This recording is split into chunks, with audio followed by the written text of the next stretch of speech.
Okay, 10-2, here we go. So we're going to kind of pick up where we left off with some previous problems. And we've got some equations that we're trying to solve.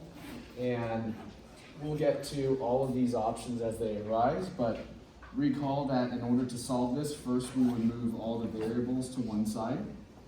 So 3x minus 2x is just x plus 9, which equals 5.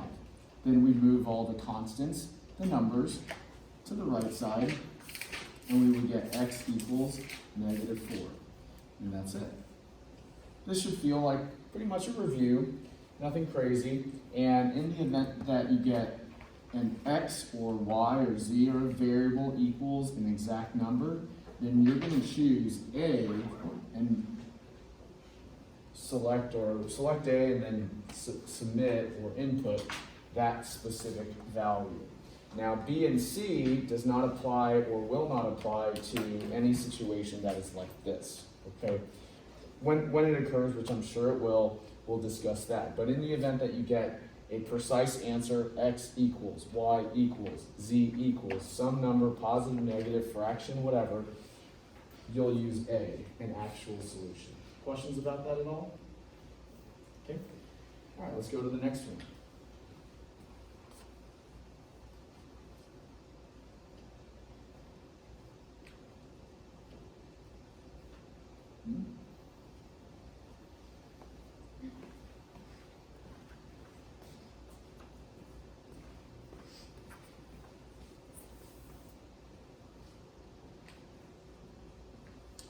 Okay, let's take a look at this and see what happens. First and foremost, of course, we can't do anything on the left, but if we did, we would want to combine like terms or simplify or expand. On the right, we can simplify and expand, and that would be 3 times 4p, which is 12p. 3 times negative 1 is negative 3. So in the event that you can expand, simplify, combine like terms on the individual sides, that's what you're going to want to do. Then after that, all the things that we did in the previous problem kick in, all the procedure from the previous problem, the previous test, all that kicks in. Let's go knock that out. Subtract 12p from both sides. 8p minus 12p is a negative 4p. Now, you can combine and do the numbers as well, but I like to do them in separate steps for students so that you can see every single thing that we've done. We don't skip anything. So there's a negative 4p, which equals a negative 20. Now, if anywhere here you're struggling and wondering, how did I get negative 4p? How did I get negative 20? Then that's simply just a matter of, again, practicing, polishing your addition, subtraction with positive negatives. And then finally, unlike the previous problem, we actually have something we need to divide out. Previous problem, we didn't have anything to divide, but this one we do, no big deal, and so p equals a positive 5. If you're wondering how I got a 5 or why it's positive, it's probably because you just need to do a little bit more brushing up, practicing with your dividing, multiplying with positives and negatives. Okay, there it is. Now, because we get an actual value for p, we would select option A because we have a single solution. The single solution or solution is 5, and that's all there is to it. Any questions about that at all? All stuff that you guys have done before, so nothing really that's new, things that you've done before already. Okay. Good. Good. Okay, let's move forward. All right, taking a look at number 3. More of kind of the things that you've seen before. So I've got x plus 6 equals negative 5x plus 5. All right, just like the previous problem, if you can combine like terms, simplify, expand on each individual side, then that's what you should do. On the left side, nothing to expand, simplify, combine, nothing to do there. However, on the right side, there is. If I expand, open up, distribute that negative sign to the elements within the parentheses, I get a negative 5x and a negative 5 because a negative times a positive is a negative and a negative times another positive is a negative. So there it is.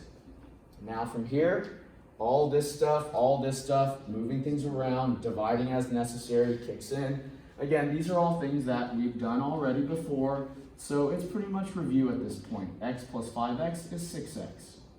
Now again, I don't skip steps. I want to show you everything that happens one step at a time. So that's why I didn't do the numbers at the same time. I do the numbers after. Move the 6 over, so 6x equals negative 11. And now I'll divide everything by 6.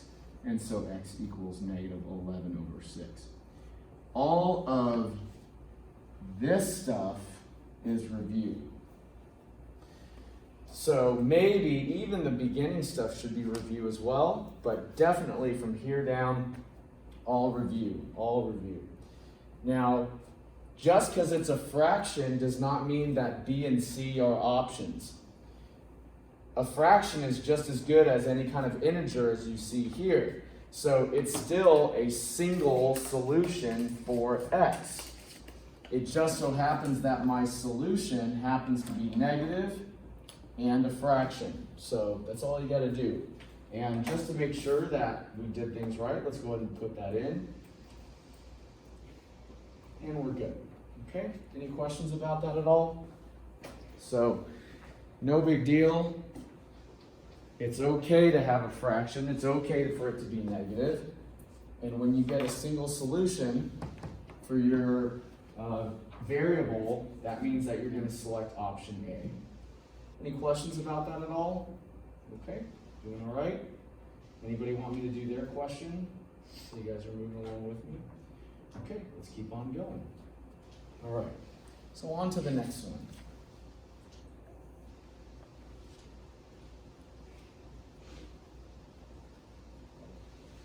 All right, 2x plus 8 equals 2x plus 7. Now, we've seen something like this before. We've seen this occur before, but why don't we just move along and proceed through it like we've done in the past. Simplify as necessary. Okay, everything's simplified. Expanding, all expanded. Let's move the letters to the left. 2x minus 2x is no x's, leaving me with 8 equaling 7. You really don't have to do much else at this point because you're stuck. Does this look anything like what we've seen in the previous 3 problems? No, it's not. Previous 3 problems, after you move the variable to the left, you were left with something of that variable, whether it was just the variable or coefficient in front of the variable that you ended up dividing out at the very end. But in this case, the entire variable disappears because 2x minus 2x is 0 x's or nothing. And when that happens, you are left with usually just a set of numbers. Is this true? Is 8 equal 7? 8's not equal to 7. So we are stuck, which means definitely A is not an option like it was in the previous 3 problems. The question is whether it's B or C. Which one is it? It's C. So in the event that you get a false statement, if you get a false statement, then you're going to conclude that there is no solution. No solution means that no matter what value I put in for x, it doesn't matter, I can try anything and everything, it will never turn out to be a true statement. However, when I put negative 4 in for x, the left side will match the right. When I put in a negative 11 over 6 for x, the left side will match the right. And we've seen this before, but here it goes again.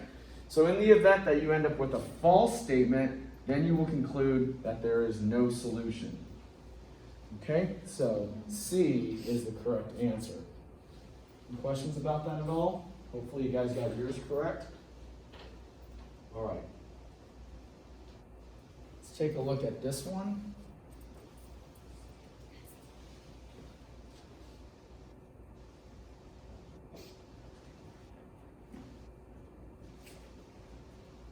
And actually, let me put that over here. All right, let's get started, shall we? Simplify, expand, clean things up on each side. It's already done. So with that said, we're going to move the variables to the left like we always do normally. And so when I do that in this problem, sure enough, it goes away. So there's no x's left over, leaving me with just the constants, which is 5 equals 5. Previous problem, the constants left over were 8 equals 7. Now, what is the difference between the two problems that you see here? The previous one and our current one. Well, the previous one, whatever was left over was false. This current one, whatever is left over is true. So they're very different actually. Even though the variable's gone, we have a false statement, an incorrect statement, and we have a true statement, a correct statement. 5 is equal to 5. When that's the case, you will conclude that you have an infinite number of solutions, or in other words, all real numbers. And what all real numbers means is that anything you put in for x, anything and everything that you put in for x will result in a true statement where the left side matches the right side. However, when you have a false one, anything and everything that you substitute for x, 2, 2, negative 1 million, negative 1 million, 5/8, 5/8, it will never work. However, all of those options, 2, 2, million, million, negative 5/8, negative 5/8, those will always work no matter what you put in. Okay? And so that is B. And now, after seeing these problems, all 3 scenarios have been covered. This would be scenario 1, this is scenario 2, and this is scenario 3. So that is how you can kind of identify them. 3, 2, and of course this is a 1, and a 1 right here. Make sense? Any questions about that at all? Okay, fantastic. Let's keep on going. All right, so things just get a little bit more complicated, and now that we've seen all 3 scenarios, let's see what this one ends up being. We don't know if it's going to be a 1, 2, or 3, but with a little bit of work, it should be no problem to determine that. Here we go.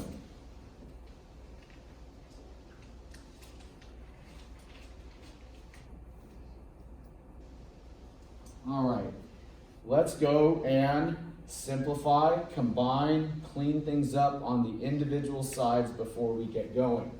So, with moving things, 5x and negative 6x, those can be combined. 5x minus 6x is a negative 1x, or just negative x, plus 4. Take a look at the left side. If you struggle with combining your like terms, probably because you need a little bit of practice with adding, subtracting with positives and negatives. But again, that's something that you can easily practice on your own time. Let's take a look at this other one. 4x, negative 5x on the right side. So we already did the left. Now let's look at the right independently. 4x minus 5x is a negative 1x, or just negative x, minus 3. Okay, very good. So after that little bit of work, we have cleaned up and simplified the individual sides. Now let's go do what we normally do, which is move our variables to the left and our constants to the right. With that said, this is a negative x. To move it to the left, we add it. Again, opposite the addition rule. What happens when I subtract and add x's to each other? That will cause it to go away. So these cancel. Negative 1x plus a positive 1x is no more x's, leaving me with 4 and negative 3. Now, we are clearly not in scenario 1 because the variables have been eliminated. Are we in scenario 2? Yes, we are, because scenario 2 is when the variables get eliminated, but we have a false statement. 4 is not equal to negative 3. This is false. So therefore, there is no solution. And there we go for that one. Any questions about that at all? You good?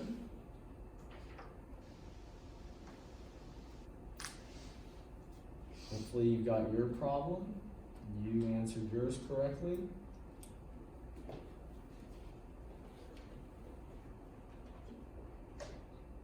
Good. want me to do theirs? Okay. Let's go to the next one, shall we? So, by the way, of course, this was Roman numeral 2, scenario 2. Not that you have to label it, but just to inform you of what has occurred. All right, let's take a look. Next one.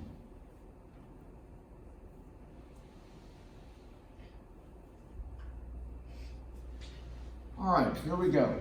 So first and foremost, looks very similar to this one where we need to open up parentheses, distribute. So let's do that. 3 times 2x is 6x. 3 times a negative 6 is a negative 18. That's it for the left side. Let's take care of the right. 6 times x is 6x. 6 times negative 3 is negative 18. Okay. Do you even need to move forward and do the next step? You should actually be able to look at this and know immediately, kind of by doing it sort of in your head, what's going to happen. What's going to happen here? You're going to move the 6x over and it's going to eliminate, leaving you with just negative 18 equaling negative 18, telling you that you're in scenario 3, aren't you? The other way to tell is that what? Doesn't the left side look identical to the right side? When the left side is identical to the right side, or right side is identical to the left, look at this, 7x plus 5, 5 plus 7x. Are those identical? Yes, they are, just switched in order. Are these identical? 2x plus 8, 2x plus 7? No, but they differ by the number. And so here's the shortcut. If they are identical, then you know immediately that you're in scenario 3. So you can immediately say all real numbers. If they're nearly identical, the variables match, but the numbers don't, then you know you're in scenario 2. Sorry, 2 where there's no solution. 2, no solution. Okay? Makes sense? So, I mean, if you want to, you can keep going, but the bottom line is this is a true statement. Unlike this one, look at this. Negative x plus 4, negative x minus 3. The variables match, but the numbers don't. We would know immediately that it's no solution. Okay? Whereas here, variables and numbers match. That's how we know all real numbers.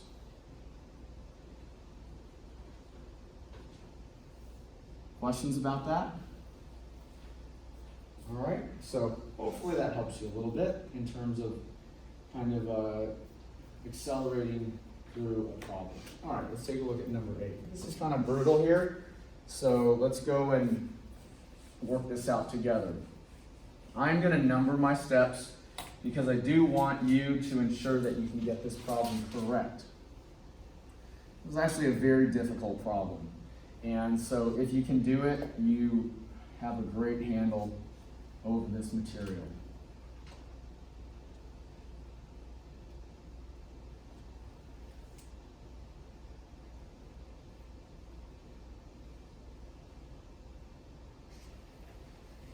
Make sure you write the problem down correctly. I kept looking up because I want to make sure I write things down properly. You don't want to get into a problem like this, work really hard, and you wrote down the wrong problem from the very beginning. That would be a big kind of waste of time because then you're going to have to go back through and figure out what you did.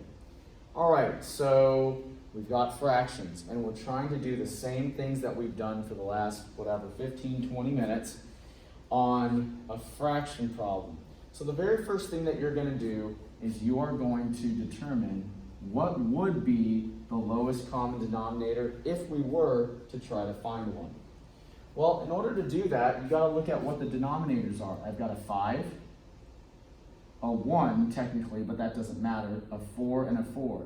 So my denominators are 5 and 4. You follow me? Okay. When you have 5 and 4 as a denominator, by now, you should know, and if you don't, go watch some videos, polish it, that the lowest common denominator would be 20. So if you've got 5 as a denominator, 4 as a denominator, your lowest common denominator would normally be 20. And you should kind of know that by now at your level. Okay? So now you're not going to convert all these to a 20. Unlike before when you work with fractions, normally fractions you would go and convert them. We're actually going to eliminate them using that 20. Take a look. Ready? Watch my setup. I'm going to take 20 and put it over 1. And I'm going to multiply it by negative 8 over 5r. I'm going to then take 20 and multiply it by 4r. I'm going to take 20, put it over 1, and multiply it by 1/4 r. And finally, I'm going to take 20, put it over 1, and multiply it by 43 over 4. Look at all of that what happened. What do? I take that lowest common denominator and I multiply it not by 1, not by 2, but by every single term. You should do that on your problem now as well and write it exactly how you see it for me on my problem or as me. So this is technically step 1 and this is step 2. Write it out over here. Okay. Go do your first step. Let me know if you have questions. Do you not know how to find your lowest common denominator? Let me know your numbers. I'll be happy to help you. Have a problem setting it up, writing it out exactly as you see it? Let me know. I'll be happy to help you. Any questions about that at all? This is the hardest part. This and the next step are the hardest part about these fraction problems. Okay?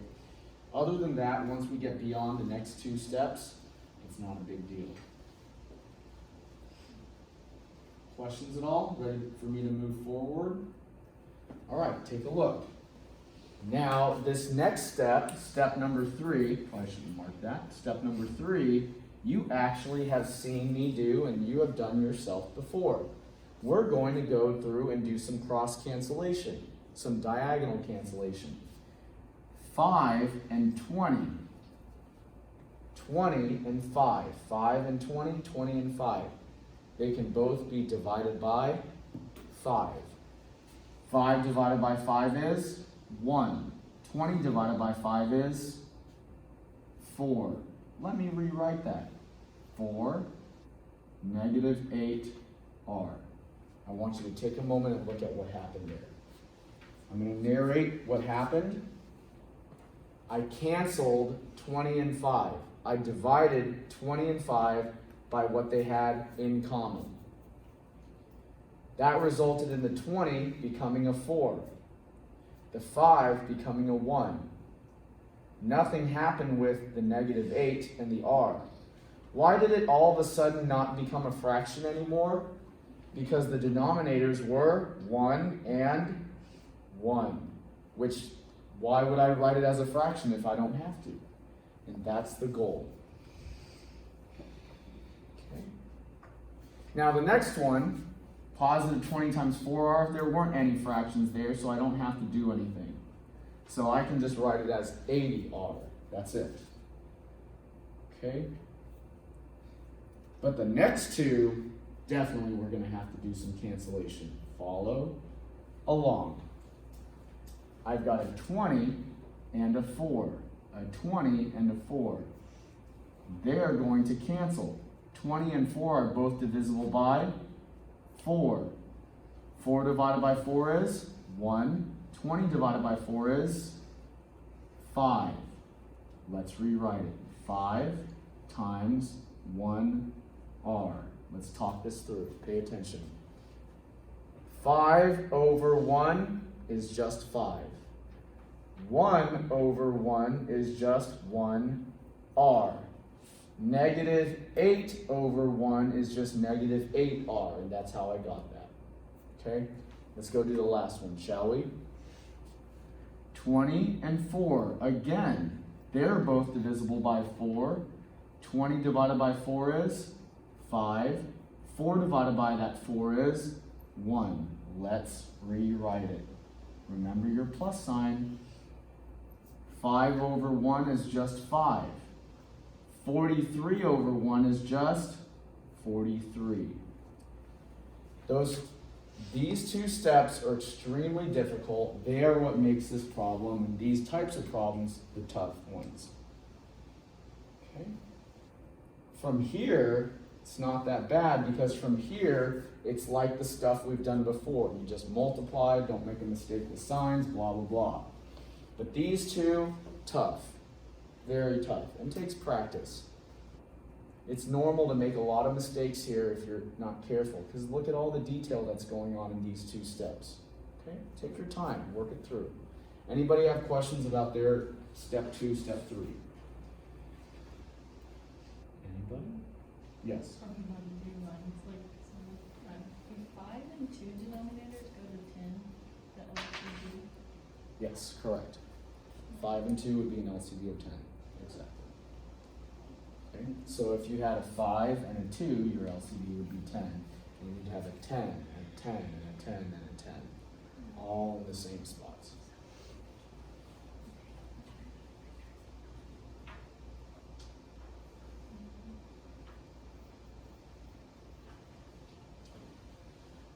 I'm going to go through some multiplication here. So I've got 4 times negative 8r, which is a negative 32r. Nothing with the 80r just now. So what did I do on the left side here? I multiplied this. I multiplied 4 and negative 8r, and that gave me negative 32r. Let's do the next one. 5 times 1r, that's going to be 5r. And 5 times 43, that's going to be a positive, what? 215. And that's step number 4. So in other words, what did I do there? I multiplied, I combined. Or I multiplied, I distributed. In a moment, I'll see if I can combine.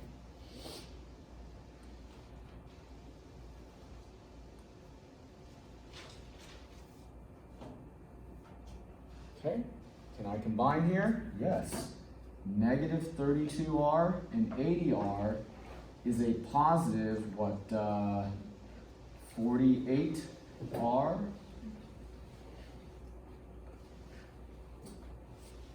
Yeah, 48r. And then that's going to equal 5r plus 215. I can't do anything with those because they are already simplified. That right side is as simplified as possible. Now, look, from here down is all stuff we've done before. It's this stuff that's the difficult part, okay? So, not easy. Now, this last part should be no big deal. I'm going to move the 5r over. And 48r minus 5r is 43r, which equals 215. There's step 6. Finally, divide everything by 43. And then r equals, well, thankfully we already kind of know what that is, that relationship, it's 5. Okay, so there's step 7, and then finally step 8, closing it out. All right.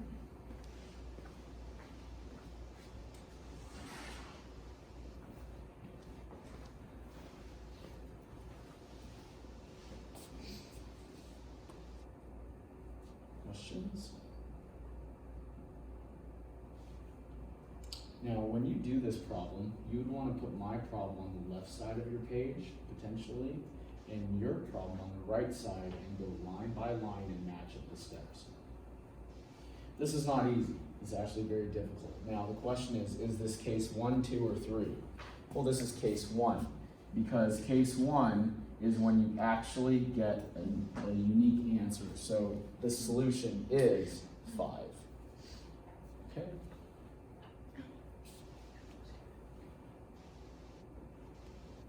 Questions?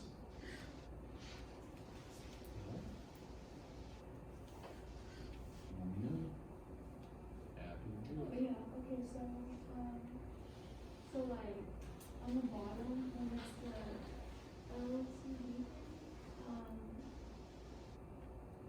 like multiply, like say like 5 times 4 is 20, and then like 9 is like 7 times 2. What are your denominators? 7, 4, and 4. Okay, so that means your numbers would be? So you would multiply. I mean, that's one way to do it, but think about how we did it several weeks ago when we were doing fractions as an intro. If you had 7 and 4, you could take multiples of 7. Yeah, you can multiply them. Is that the right way to do it all the time? Not really, because as we discussed before, let's say we had,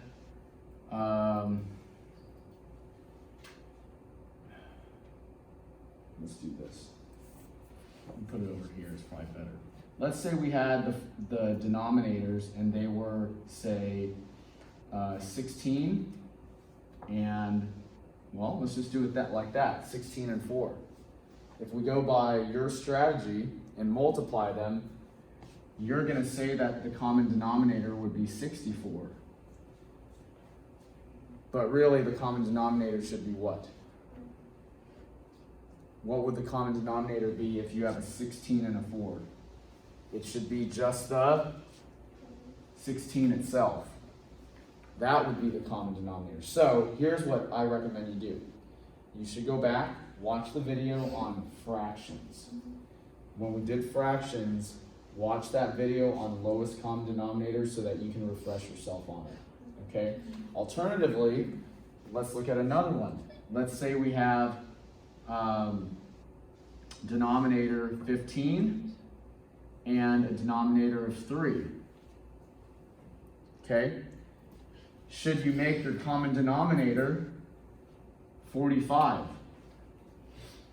No, you wouldn't. You can, but it's going to make this problem a nightmare because it's going to make things too big. What would be the common denominator in this case? 15 itself, because 3 can be multiplied by 5 to make 15. It does go back to all the adding, subtracting with fractions. So, next one, let's say that we had, let's see here.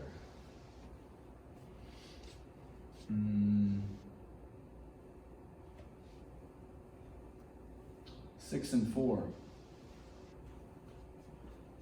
If we had two denominators, 6 and 4, yes, you can make the common denominator 24. What's the better one though? 12, isn't it? Because 6 can become 12 and 4 can become 12. Remember, it's lowest common denominator. Now, in my problem here and in yours, yes, it just so happens that multiplying them is the best option.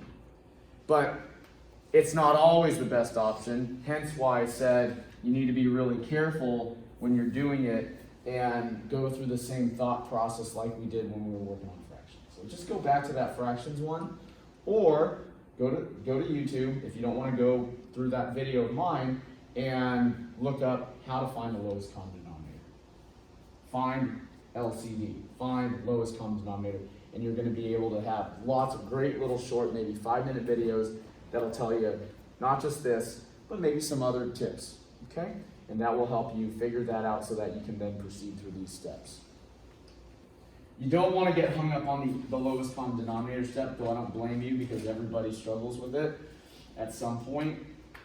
But LCD should be kind of like an easier, not easiest, but an easier step for you, okay? And if it is a struggle, don't blame me. Go take a look at one of our previous videos or watch one on YouTube on how to find lowest common denominator, okay? Let's take a look at number 9, which in and of itself is very difficult. This is a tough problem as well. Let's look at it.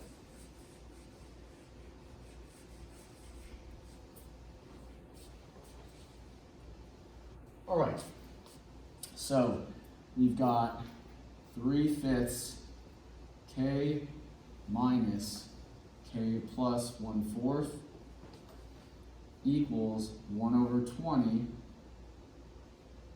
k plus 4. All right.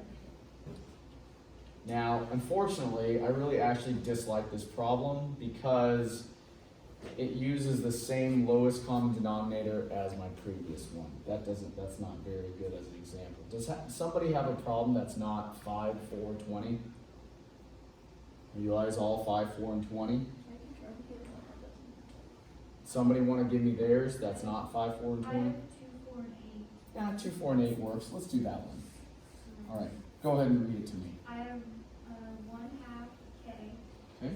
minus k plus 1/4 equals 1/8 k plus 1. All right. That's nice to see. I mean, we already know how to find the LCD when it's 20 or 5s and 4s. So I don't really want to come back to that. But I do want to go to this one. So my denominators are 2, 4, and 8. Everybody agree with me? Those are my denominators that are in there, a 2, a 4, and an 8. Now, like I said, and let's go back to that previous question, which was a great question, do we just multiply them together? Well, if you multiply them together, you're going to get 2 times 4, which is 8, 8 times 8, which is 64. Do you really want to work with that big of a number? No, not if you can help it. Can one of these denominators, 2, 4, and 8, be used for all? Yes. Which one? The 8. 2, 4, 8. Can they all be made to be the same number? Yes. 8. And that's the way you want to look at it. Take a look here. 15 and 3. Don't go multiply right off the bat. 15 can be used. 16 and 4. Don't multiply right away. 16 can be used. 6 and 4. Don't multiply right away. Maybe 12 is a better option. Always use the lowest number that you can think of. Okay? Now that we have that, now that step number 1 is done and we found the LCD, let's now do step 2, which is to set it up, the multiplication of that LCD by every single thing in there.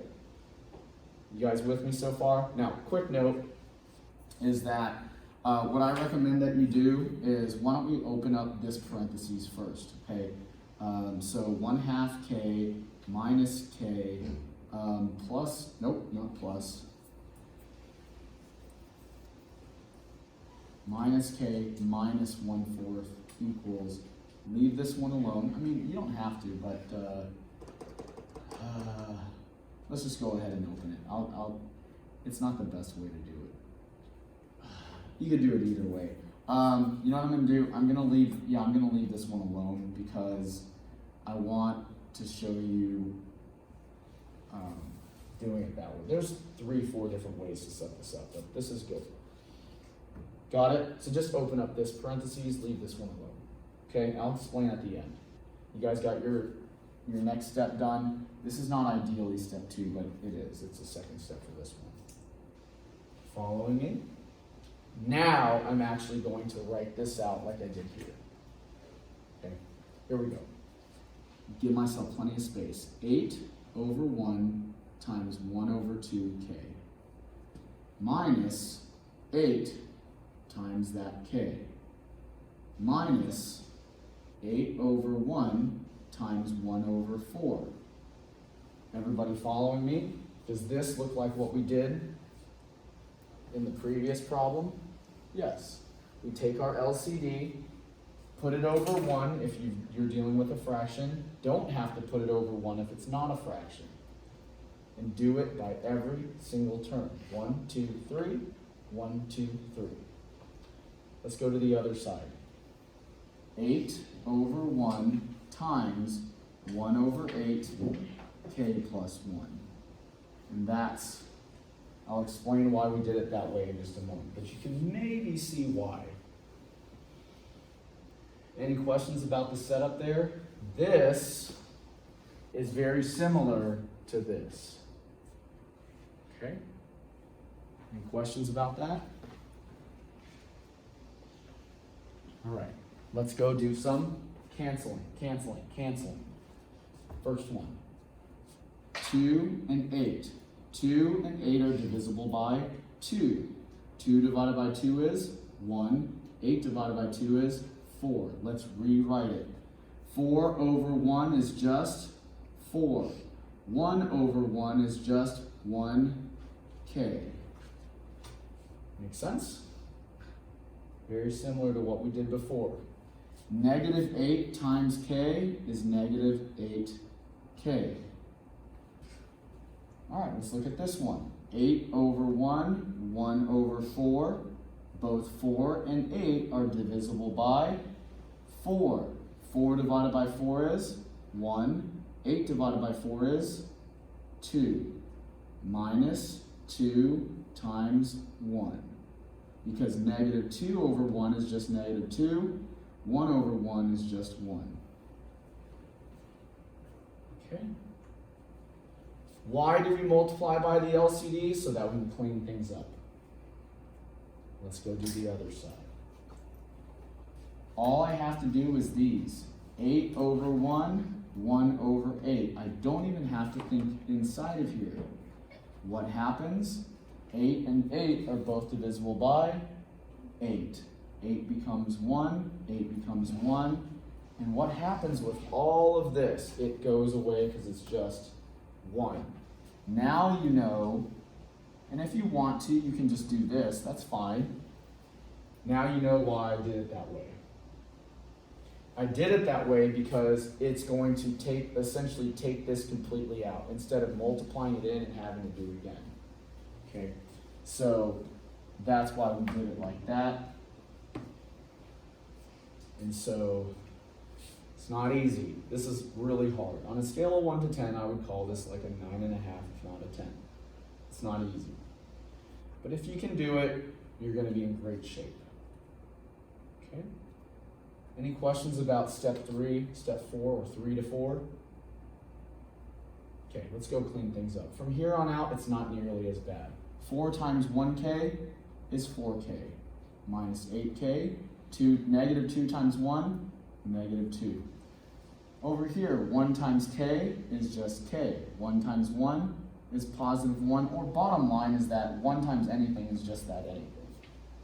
And that was the goal, why we left this alone and we didn't open it up like we did here, okay?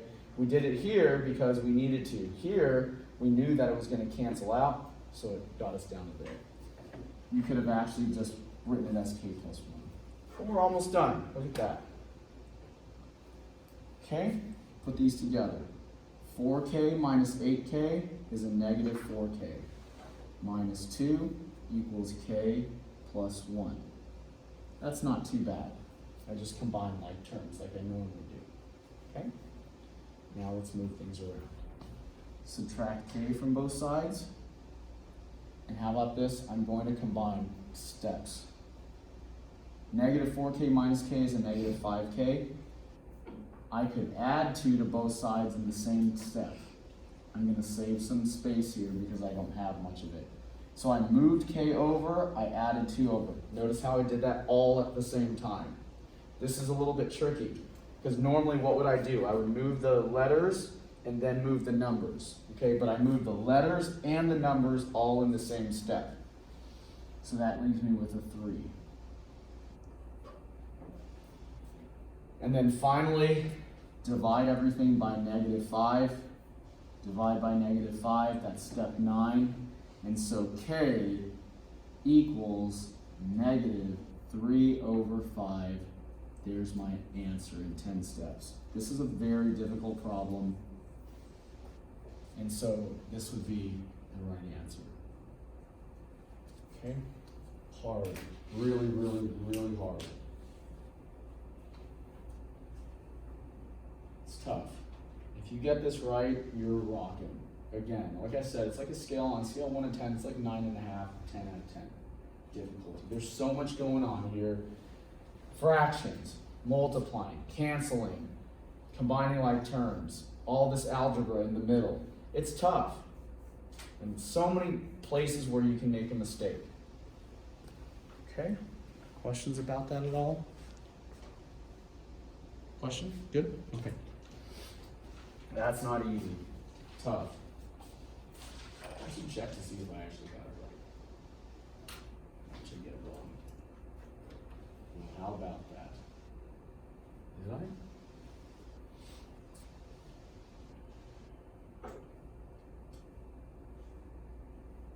actually get that wrong? Let's take a look.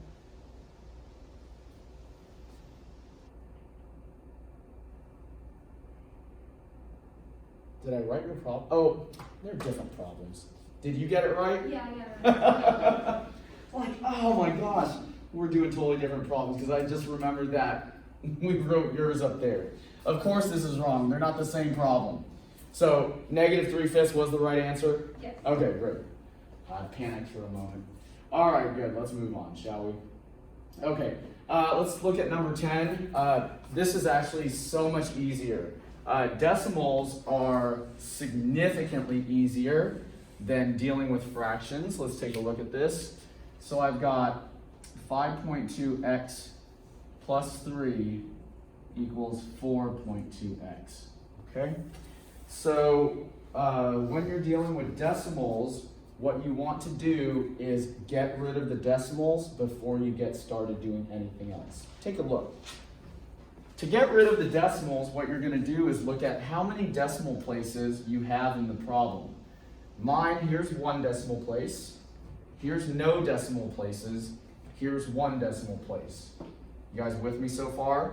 So in other words, my problem has 1 decimal place to deal with. Follow? You guys with me so far?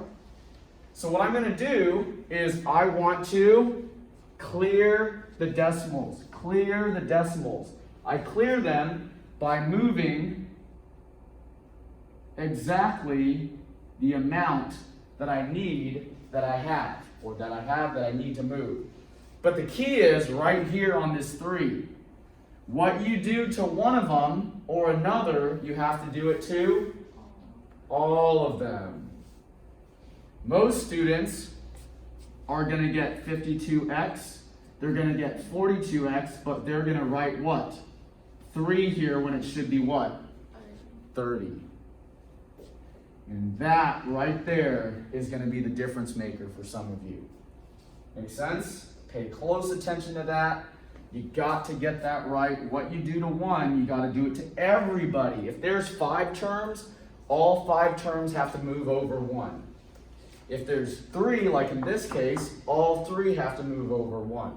Okay? And now from here, we just do everything that we've done before. I'm going to move my letters over, variables over. 52x minus 42x is 10x, plus 30 equals 0. Now I'm going to move my numbers to the right.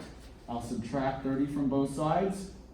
And so 10x equals negative 30, divide by 10. And so x equals negative 3, done. Okay, so this is very doable. What was new? This is what's new. Everything else is review. All the rest is review. New, review. This is basically almost all new in terms of, well, not really. This is all review, but this part is extremely difficult, new, okay? It just looks crazy complicated. Any questions about that at all? You guys all right? Okay. Not easy, very difficult. Previous 2, really, really tough. This one, only tough learning that new procedure. But overall, nothing compared to what we just came from with those fractions. Okay?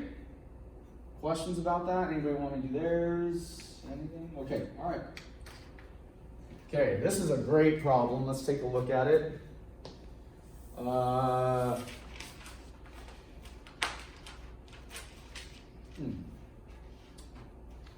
pull this one out. Obviously, both of these are case 1s, right? Where you actually have an answer. So just bringing that back a little bit. All right, let's take a look at this one.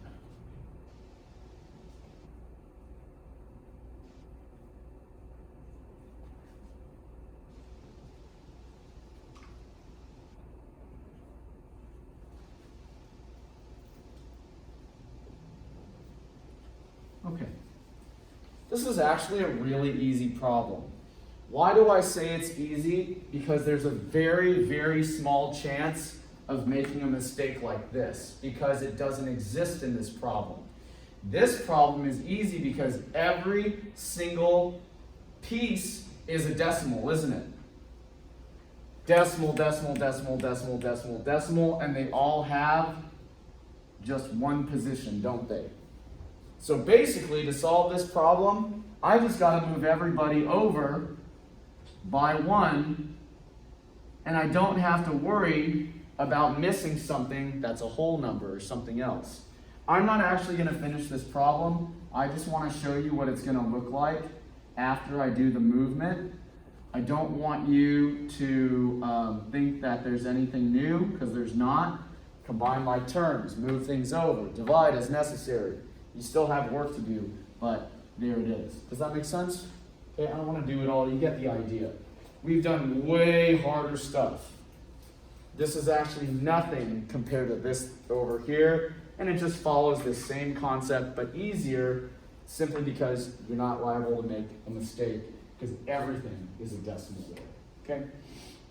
All right, fantastic. Number 12, I think you can do. This is not anything that you haven't seen before. Very doable. In fact, when you look at 12 versus this really conditions you to do just about anything. So I really challenge you to try to get this right. I don't blame you if you get frustrated. It is hard. Like I said, it's tough, but it certainly makes a problem like number 12 seem significantly easier. All right, let's go do 13. Okay. All right.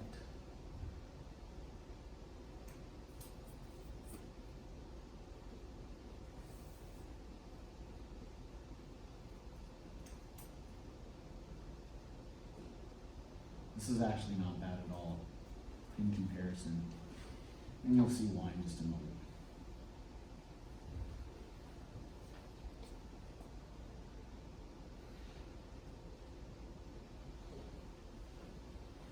Write down your problem correctly. This is the last problem I'll do for the day, because we've done pretty much everything at that point. 14 and 15 you can do on your own. You should do them, but they're doable. Okay? All right, ready?